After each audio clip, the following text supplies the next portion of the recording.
ప్రజలకు మేలు చేయాలన్న ఆలోచనతోటి డిసెంబర్ 28, 2023న ప్రారంభమయ్యి జనవరి 6, 2024 వరకు కొనసాగుతుంది. మండలాల వారీగా ప్రతి మండలాన్ని 2 గ్రూపులుగా విడగొట్టి ఒక గ్రూప్కి ఎంఆర్ఓ గారు, ఇంకొక గ్రూప్కి ఎంపీటీఓ గారు బాధ్యత వహిస్తారు. అదేవిధంగా ప్రతి అధికారి రోజుకు 2 గ్రామాలను సందర్శిస్తాడు. ఉదయం 8 గంటల నుంచి 12 గంటల వరకు ఒక గ్రామంలో గ్రామ సభ జరిగితే మధ్యాహ్నం 2 గంటల నుంచి 6 గంటల వరకు ఇంకొక గ్రామంలో గ్రామ సభ జరుగుతుంది. ఆ విధంగా అన్ని గ్రామాలను, అన్ని మున్సిపల్ వార్డులను కవర్ చేయడం. ఒకవేళ జనాభా ఎక్కువ ఉన్న గ్రామాలలో అక్కడ కౌంటర్స్ ఎక్కువ తెరిచే ఏర్పాటు చేస్తున్నాం. మహిళలకు, పురుషులకు కూడా సపరేట్గా కౌంటర్స్ పంపిస్తున్నాం. ఇదే కాకుండా డిసెంబర్ 28 నుంచి జనవరి 6 తారీఖు వరకు గ్రామ పంచాయతీలల్లో గ్రామ కార్యదర్శి లేకపోతే అంగన్వాడీ టీచర్లో ఎవరినో పెట్టి అక్కడ అప్లికేషన్లు పెట్టి, ఒకవేళ గ్రామ సభలో అప్లికేషన్లు ఇవ్వలేకపోయిన వాళ్ళు గ్రామ పంచాయతీలో కూడా ఈ పని దినాలలో ఇచ్చుకునే విధంగా కూడా ఏర్పాట్లు చేస్తున్నాం. ఎందుకనంటే ఈ రోజు తప్పితే మళ్ళీ అవకాశం గ్రామ పంచాయతీలలో ఏర్పాట్లు చేస్తున్నాం. అదేవిధంగా భవిష్యత్తులో కూడా నిజమైన లబ్ధిదారులు ఎవరైనా అప్లికేషన్ పెట్టుకోకపోతే తర్వాత ఎంపీడీఓ, ఎంఆర్ఓ ఆఫీసులలో కూడా వాళ్ళు ఇవి తీసుకెళ్లి ఇచ్చుకునే అవకాశం కల్పిస్తాం. ఎందుకనంటే ఈ వారం రోజులు దాటితే మళ్ళీ అప్లికేషన్ పెట్టుకోవడానికి అవకాశం ఉందో లేదో, మాకు వస్తుందో రాదో, ఈ ఒకవేళ అప్లికేషన్ పెట్టకపోతే రాదేమో అన్న ఆందోళన చెందాల్సిన అవసరం లేదు.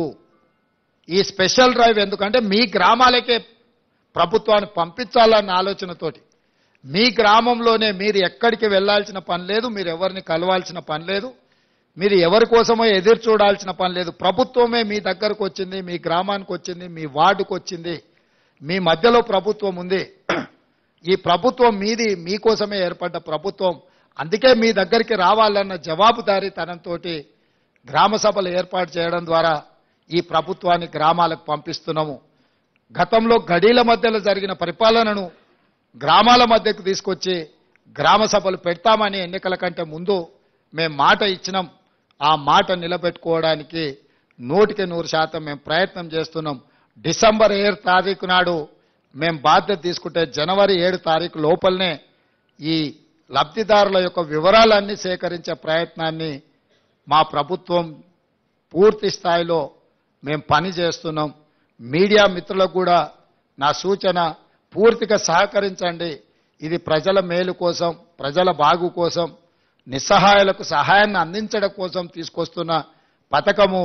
దీన్ని ప్రజలందరికీ చేరేసే విధంగా మీరు మీ బాధ్యతను నెరవేర్చండి.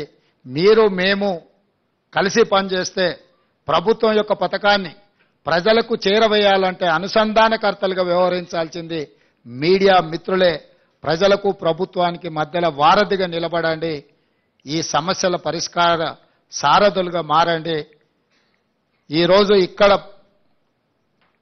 ఈ సచివాలయంలో లోపలికొచ్చి పత్రికా సమావేశాన్ని పెట్టుకోగలుగుతాం. మీరు మంత్రులతోని, ముఖ్యమంత్రులతోని కూర్చోగలుగుతారని మీరైతే భావించినరో లేదో కానీ ప్రజాప్రతినిధులుగా మేమే ఈ లోపలికి రాలేక పోలీసులు అడ్డుకుంటే అట్నుంచి అటే వెళ్ళిపోయినాం. మరి మీకు ఆ మార్పు కనిపిస్తుందో లేదో నాకు తెలియదు.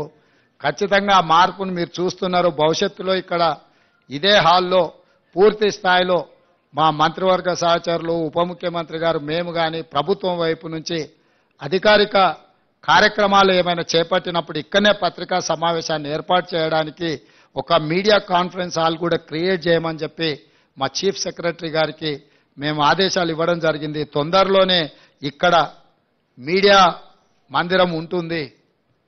మేము స్వేచ్ఛనిస్తాము. మీరు దాన్ని దుర్వినియోగం చేయకుండా అందరూ సహకరించాల్సిందిగా, ఈ కార్యక్రమాన్ని ప్రజల దగ్గరికి తీసుకెళ్లాల్సిందిగా.